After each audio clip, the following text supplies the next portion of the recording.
Hello, everyone. Welcome back to episode 2 of what I'm going to call sort of a cooking show by Yeah, I'd Hang Out With Her.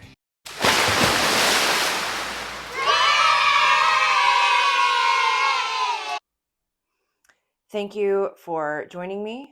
It is the day of daylight savings, so we lost an hour, and I took one of those really weird 3-hour naps that I haven't recovered from. Also, my period is going to start any minute, and a guest asked me last night if I was with child. So that's the headspace that we're coming at this video with. In brighter news, I did take a shower and blow dry my hair, which is why it's down right now. It will be going up soon. As I mentioned before, I only have about 3 hairs, and I will shed them. Okay, all that being said, there is no better day to make the winning hearts and minds cake. This is a cake from the book A Homemade Life by Molly Wizenberg.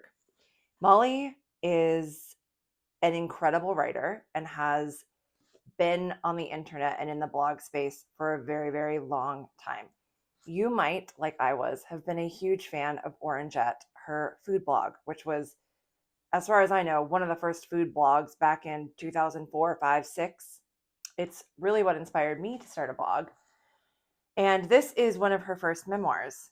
Like I said, A Homemade Life. I love this book. It is memoir with recipes woven into it.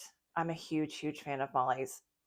And she also has an incredible Substack now, of course, which you should follow and which I will link in the show notes.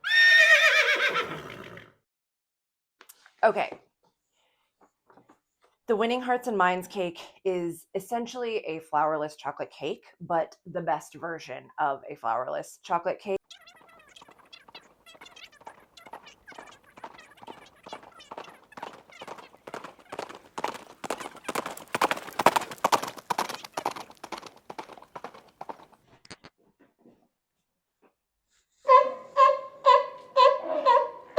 Okay, the hair is up. I don't know what I'm doing. So what you're going to need is 7 ounces of bittersweet chocolate. Using my Tonys. A kitchen scale is an excellent investment if you don't have one. You can get them for 10, 12 bucks. You don't have to have it. You can, this says on here it's 6 ounces. So use your eyeballs. But a kitchen scale is an amazing tool. You are also going to need 1 1/4 sticks of unsalted butter. You need sugar, 5 large eggs, which are hiding in this little pan. Like I said, a tablespoon of flour, and then we will make the whipped cream later, which is another exciting recipe that I'm going to share with you today as well.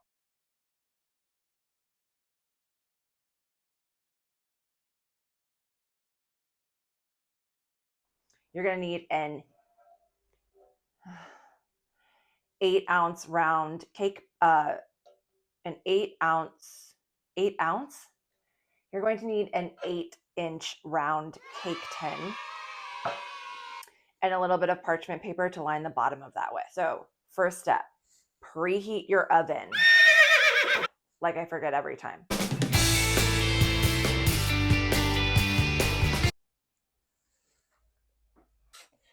First things first, we did preheat the oven to 375. It is currently heating.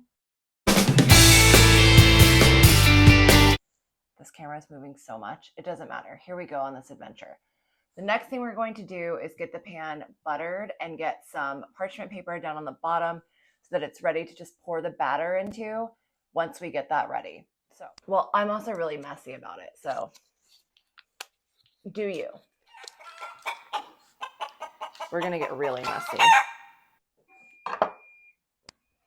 The oven is preheated. All right, take some butter. Butter your pan. Get it really nice and buttered too.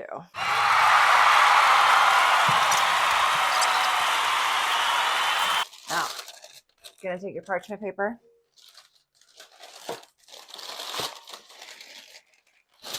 Measure your pan.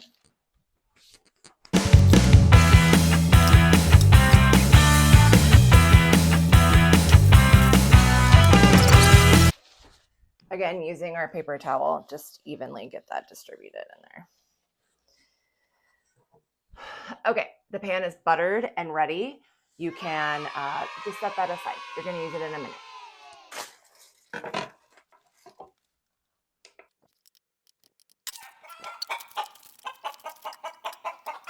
Seven, close enough. Okay.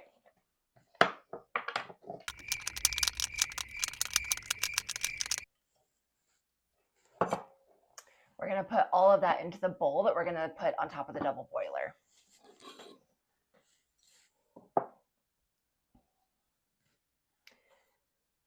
And then we need a stick and a quarter of butter. Again, we're going to chop that into smaller pieces.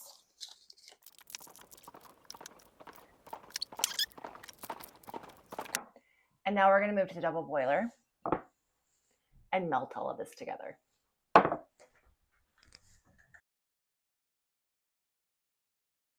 Okay, I'm not really trying to burn my hair or my face. A double boiler is when you put a bowl on top of a boiling pot of water. The trick is you do not want the bottom of the bowl to touch the water. So we're going to go ahead and melt this. Okay, now that that's nice and smooth, I'm going to turn off my double boiler because everything's melted and it'll melt the rest. While it's hot, we'll add in a cup of sugar. Stir, stir, stir. A cup plus 2 tablespoons.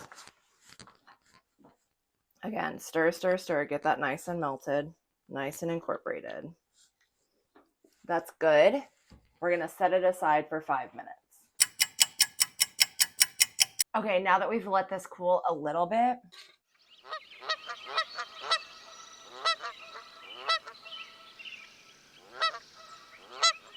I'm notoriously horrible at cracking eggs, but I do like to crack eggs into a small bowl before I crack them directly into the chocolate because I don't want to get any shells in there. So we're going to add 5 eggs one at a time and incorporate them with a whisk into the chocolate batter.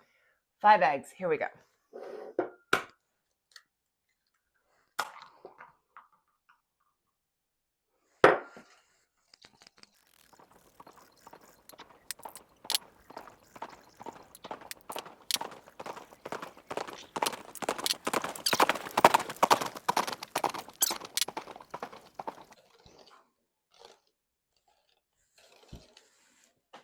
Okay, so you can see how this is nice and smooth and silky. All the egg is really well incorporated. So let's get the F out of here. And now we add the 1 single tablespoon of flour. I'm just gonna kind of sprinkle that over the top and then make sure that's well incorporated.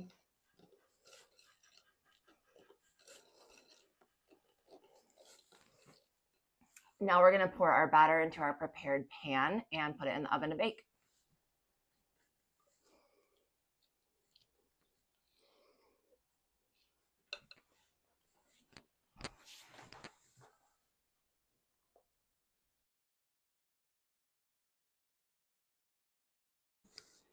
Here's where we are.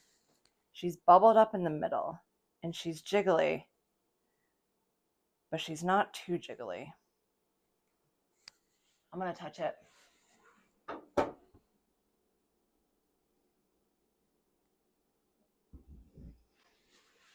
right, I'm just going to trust my gut here, folks, and just leave it as it is. If it's really fudgy in the middle, I mean, damn, how awful.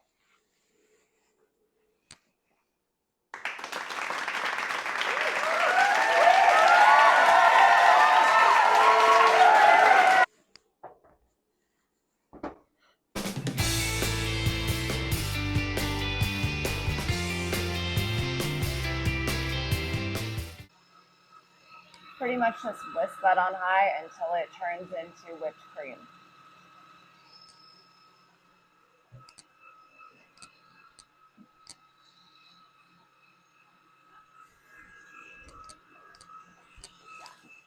Okay, cake is pretty much cool. I mean, obviously I can pick up the pan. So now what we're gonna do is a little onto a plate. Now what we're gonna do, put our baking rack like this, and we're going to flip her. Oh, okay, well, she came out. She came right out. Great. Take the parchment off. Whoa, this baked crazy. There's literally holes in the bottom of it. I don't know why. Okay. Now we're going to do one of these.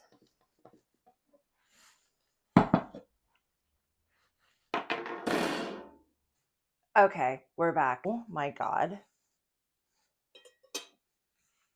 It's literally like fudge. Put whipped cream on it. Oh my God. Okay, let's try it.